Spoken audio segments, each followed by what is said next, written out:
Okay, good afternoon, ladies and gentlemen of the media. Let me first start off by saying how proud I am at this very moment.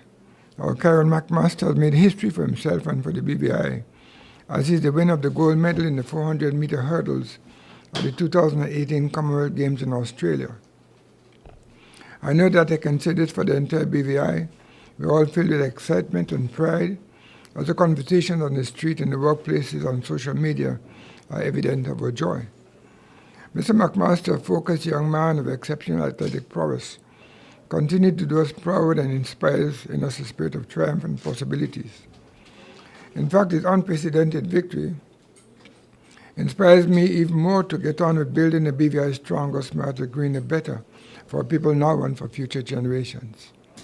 I know that his parents are proud, and that if his beloved coach, Xavier Daxheimer, was still here, he would have shed tears of joy as many of us have. Thank you, Kieran, all those who have contributed to success, for fueling our pride and showing the world who we really are. He is indeed a prime example of BVI Strong. On Tuesday, April 10th, we welcomed the Caribbean Development Bank and officially launched a rehabilitation and reconstruction loan project. This loan marks a financing agreement between the government and the bank in the amount of $65.2 million, which will be disbursed over 3 years.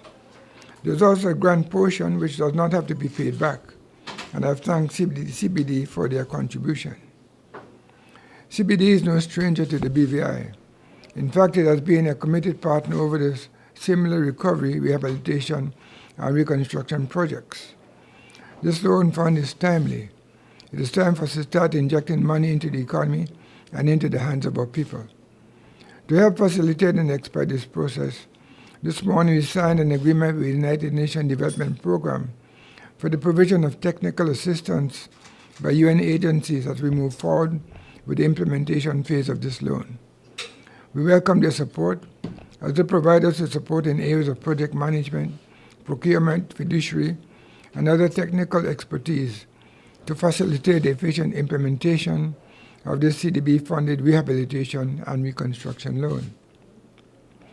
The outcomes and outputs of this loan is multi-sectoral, and we look forward to the capacity building of our people in various disciplines and areas. So I now invite your questions. Good afternoon, Premier Kathy Richards. First, let's start off with the CDB grant loan that we've been able to secure. Could you say what portion of that is going to be the grant and what portion for loan?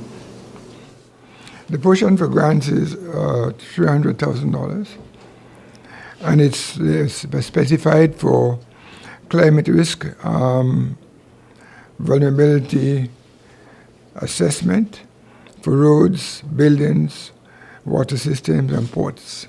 Okay, what percentage is the loan payback?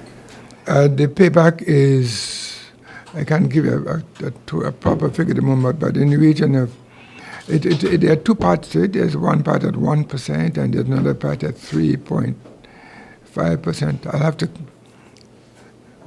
verify that number for you. Okay. Whether it's 3.5 or 3.8 or whatever. Okay, and finally, how soon are we expected to start spending towards the objectives of the loan? Any loan that comes through CDB or any international organization comes with certain requirements, and we have to follow the rules, the procedural rules of CDB in order to get this their projects done. So there are certain rules like procurement, how the procurement is done, how you access the funds, how you get consultants on board to do the planning, and how you get contractors on board to actually carry the work. And so we have to go through those processes, and then once that is complete, then the project is undertaken. This is all to ensure that there's value for money being had in this project. You alluded to some of the CDB requirements, including as it relates to contractors. There were even some concerns in the House of Assembly that a number of the contractors were basically not able to access projects during the last CDB loan initiative. How is that going to be sorted this time?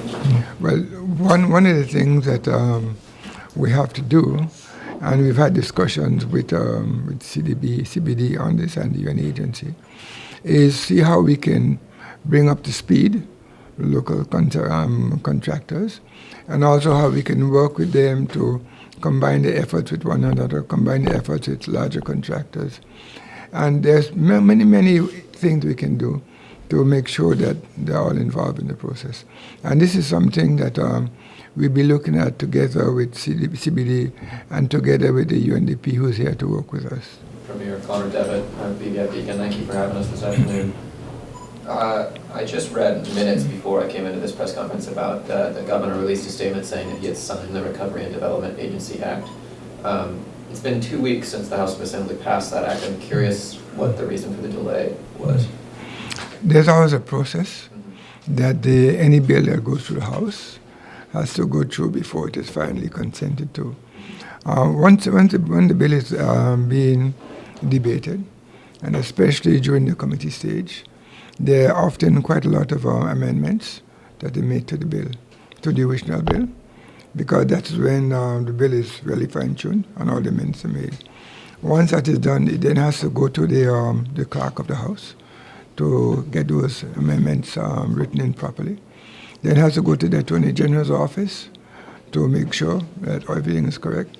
So between the office of the clerk of the House of Assembly and between the Attorney General's office. After all that is completed, then it goes to the governor for his signing. Sometimes it takes a while, sometimes it happens very quickly. It depends on how many adjustments or how many amendments are made to the bill during the discussion, yes. Did the governor take any issue with amendments added during the committee stage of the Recovery and Development Agency Act? No, we had a robust discussion, right? And of course, as you would have heard, there was some discussion with the UK, etc., before, during the build-up towards the final discussion in the House of Assembly. Does robust discussion mean that some of the amendments that were added on the committee stage were pared back by that discussion subsequently with the governor? No. So as the bill has when I say robust discussion in the committee stage. okay. Yeah. But as the bill passed in committee stage is how it was signed? Yes, Okay. correct, yeah. Mm-hmm. Premier, you mentioned that the port development as it relates to the local ferry docks. Can you give us an update? I know work started on the Rotown Jetty, and there was some mention about the update as it relates to a temporary solution for the West End port. Can you please let us know how soon those might be available for us?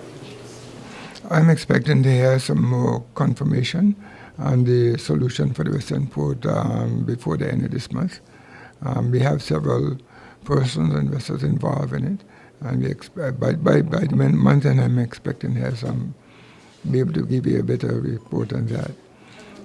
As far as the Rotown Port is concerned, we have virtually finished most of the work and the refurbishment, and I expect within a couple of weeks it should be open. Sir, Vivian Smith, BVI News. Local farmers recently suggested that the old police headquarters on Waterfront Drive be transformed into a market because they're kind of dissatisfied with the current market on Fishlock Road, market/parking lot. Is that something government would be willing to consider to grant them that space right there, transform it into an official marketplace? We understand that, and we acknowledge, and we know that agriculture, and fishing, etc., is a very important sectors of the economy that we must pay more attention to in the future, and we will be doing so. Whether that is results in having a marketplace at the Sir Albert Georges Plaza is something that we have to decide, and as a government we'll have to take a look and decide what is the best use of the buildings and the space at the Sir Albert Georges Plaza. So would it be fair to say you're not ruling it out? that possibility? That is fair to say, yeah. Premier, could you tell us the timeline, just to go back to the RDA very quickly? Could you tell us what your anticipated timeline is for the appointment of the board and senior staff of the RDA? I expect that the appointment of the board will happen during the coming week. During the coming week? Premier, if we can go back to some of the discourse we had either at the last or the previous one-on-one with you as it relates to labor, immigration, and making certain amendments or putting certain principles in place to alleviate the tension that we had early January or sometime around then with having work permits, especially for relief workers and others, fast track. Has there been any development since we last had this discourse? I think yes, should I say yes. The system at the Labor Department, as I understand, is that persons who are coming in, if an employer or contractor wishes to get some specialist skills in, then they make an application to the ministry by letter. And those persons, in giving the names of the person, etc., and the skills, those persons will be allowed in for 3 months without having the requirement to go through the process of having a work permit initially. But during that 3 months, they'll be expected to apply for and get a work permit. 3 months, Premier, I think that might go for labor. What on the part of immigration? Because I think I know they've been giving like 2 weeks to persons who are coming in on that special arrangement to get their work permit done. Yeah, I appreciate that, and that we have had that discussion. And what will happen is that they will be given the extension of time to coincide with what Labour is doing. Premier, you mentioned in the House of Assembly that you're keen to see the airport developed. Were there any further steps taken along that line? Of course, I'm keen to see the airport develop because I recognize its importance to the continued development of the economy here in the BVI. There has been ongoing discussions with the airport authority. I am not at this point able to, talk about those discussions, but there are some ongoing discussions, which will hopefully lead towards something which will be good for the BVI. Oh, so to be clear, there are potential investors now you're having those discussions with? There are some, let me put it, there are some ongoing discussions with persons who are interested or groups who are interested, yes. New interests, sir, or recent discussions? Recent, yeah. I'm not speaking about what happened a few years ago. Yeah. Sir, there were a series of surveys done recently by CADRES. They're short for the Caribbean whatsoever. I'm not don't remember the name right now. However, the 3 surveys, one of them named you like as the preferred leader of this territory. The other described Minister Walwyn as the strongest performing minister, and another one, this said residents weren't really satisfied about the direction the country was being led in. What do you make of those surveys, sir? Well, surveys are useful things. I think political parties find surveys quite useful. So maybe help them to look at the direction in which their campaigns are going and whatnot. And surveys are sometimes accurate, sometimes they're not. Sometimes it's quite far out. So it's difficult to say what will, what the mode of a country is based on surveys. But I know that that this group is quite a respected group who do the surveys in various parts of the Caribbean.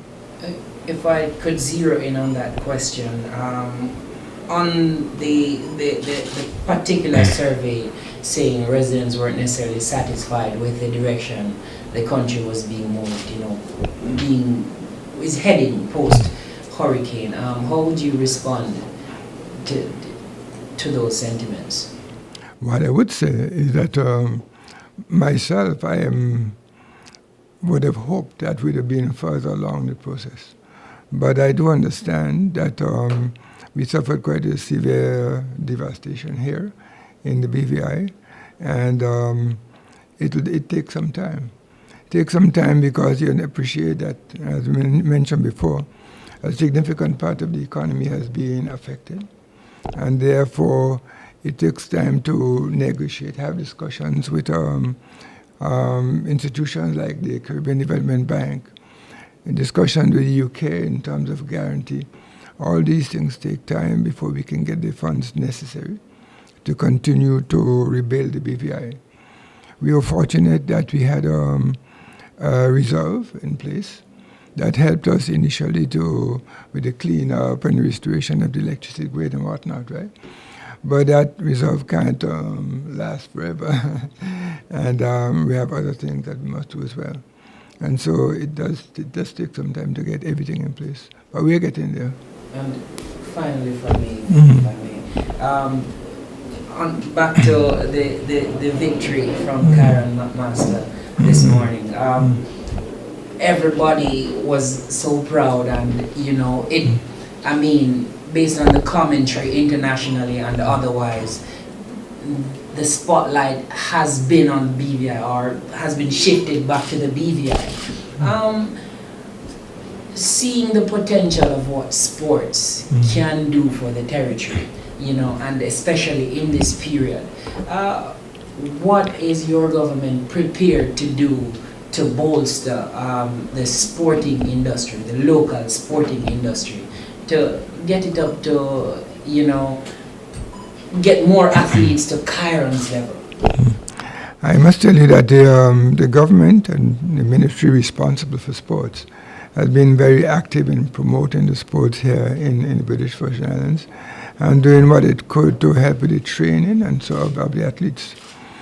Also, very importantly, the BVI Athletic Association, they've been very active for many years in promoting the athletics in the territory, headed by at one point Mr. Ray O'Neill, very instrumental, Mr. Dax Samuels, who was a coach for the young McMaster. And one of the things which my government did in 2006, we decided to build the track. And that has been very, very useful and important in the continued development of athletics, because they had some place that is good and adequate for training, so they'd be able to compete on an international level. Premier, on the same note of this glory moment that we've had this morning that is still spilling over in our hearts, from the moment you saw what Kyron did, what are the thoughts that came to your head in terms of how do we celebrate him on his return and the team, I basically made my comments then, congratulated and whatnot. And for a fact, we will be doing something good to recognize both Kyron and the team. I can't tell you at this moment what it is, but I know my team is working on something. I think about a month or two ago, you indicated to me that the territory was going to be signing up for the Caribbean Catastrophe Risk Insurance Facility. I'm just curious when that will happen. If, God forbid, the 2018 storm season causes damage to the territory again, will we be in a place to receive that fast cash from the CCRIF?